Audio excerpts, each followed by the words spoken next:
దేవుని యొక్క పరిచర్యలో ఏమండి పనిలో తమకు కలిగిన స్థాయిని బట్టి పని చేసేవాళ్ళు కొంతమంది.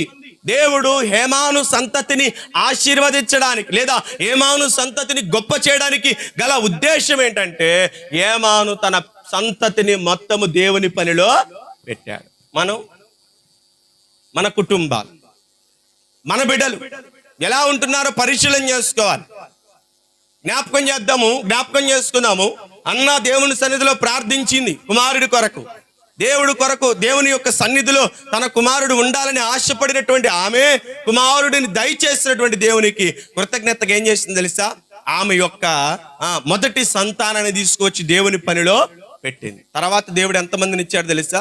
బహుమందిని ఆమెకు అనుగ్రహించాడు.